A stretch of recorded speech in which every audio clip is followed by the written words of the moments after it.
Hi lovelies, and welcome back to the channel. And on today's episode I want to show you how to make a combination of soup and stew to make a very delicious swallow.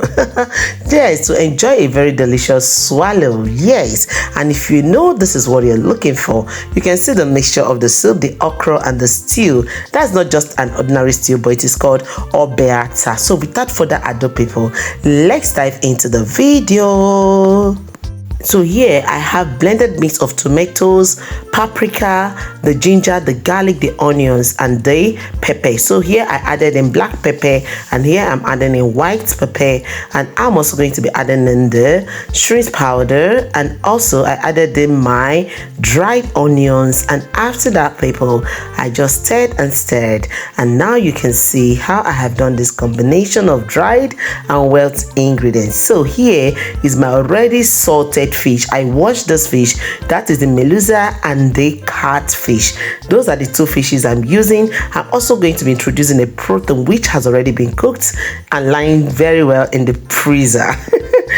So all the fishes have entered into the stew that I covered, and then I allowed this to cook on a medium heat. As you can see, I'm not intending to stir, and I covered. So here is the protein. Here is the biscuit bone, the cow beef and the shaki, everything all in this my plate. So I'm just putting that in, and then people, after this I'm just going to use the spatula to just see what I'm doing, not just stirring. Please, if you want to stir in this kind of stew, be careful because you end up with a porridge fish in your stew. I don't know if you know what that means. So after that I just covered, and now I opened and added in the seasoning cube, as you can rightly see. So people, also let me know what you will naturally take this down with apart from the okra. So here I'm introducing the palm oil, as you can rightly see, and that I will leave to melt in the stew. And then I covered, and here is the packet of tomato puree I used. So here I have the chopped okra, and then I have the hard okra which I'm intending to blend, and in this blender I'll be adding in 1 habanero pepper, and also I'll be adding in the iru, yes, the frozen iru fresh from the freezer. So I added that in, and then I blended. This is what it is, and then I'll start cooking this gradually in the other pot. Meanwhile, I am intending to add a little salt into the stew which I've just added, and then I covered again, and now I'm going to be pouring in boiled hot water into the small pot you're seeing right now.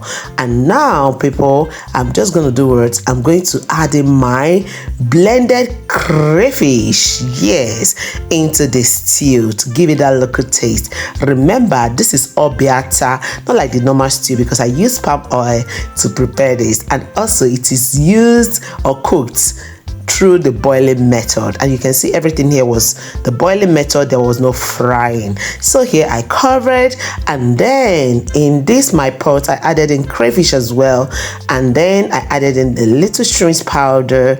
And now people, I just stirred and stirred, and I let that to settle a little, and now I'm be pouring in the blended okra. Remember, that was the hard okra, so don't waste your hard okra, blend it and use it. Like this video people if you haven't, and also remember to do what, share to your friends and families, and also leave a sunny comment at the end.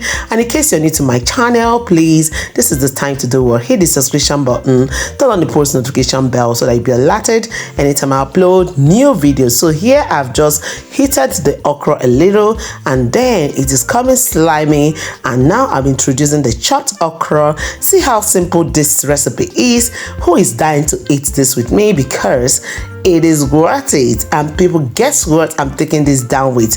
The swallow I prepared in the last video. Remember, I told you in that last video that I'll be showing you the soup I used in enjoying it, and here comes that soup. So if you watch my last video, of course you'll be able to detect what I'm going to take this down with. So here you can see the okra is almost ready. Just under 5 minutes everything is ready. The okra was just ready in 5 minutes, and here it is people. I'm just putting in the okra, and now I'll be adding in in the head of the catfish. Of course, I love head of fish. And now I added in some beef. I also added in another fish, and then I topped in the stew, and then I topped in the okra. In fact, I hope you're following every word I'm saying, because that's the way I use in dishing days. Yeah, this is the topping number of the stew, and after that I top up again with the okra so that the grain and the stew can settle or balance the equation. You know what I mean? That's just it. I thought of more stew than I added, and now is the introduction of the okra I was talking about, and you can see that just on top so that it will give it a fine finish at the end. So I hope you've enjoyed this recipe. Tell me if this is what your children will like, because my kids, they enjoy this soup a lot because the okra is slimy, and remember, kids love slimy soup, and that makes them eat well. And now you can see that my cabbage fufu. Yes, I prepared this in my last video, and that was actually what I used in taking this soup. In fact, people, it was delicious. Like and like, and on a good and pleasant note, people, it will be a great pleasure to have all your beautiful and gorgeous looking faces in the next episode of Mom Essy Kitchen and more. Remember, I love you all, but in all, God loves most. See you all in the next one. Bye bye.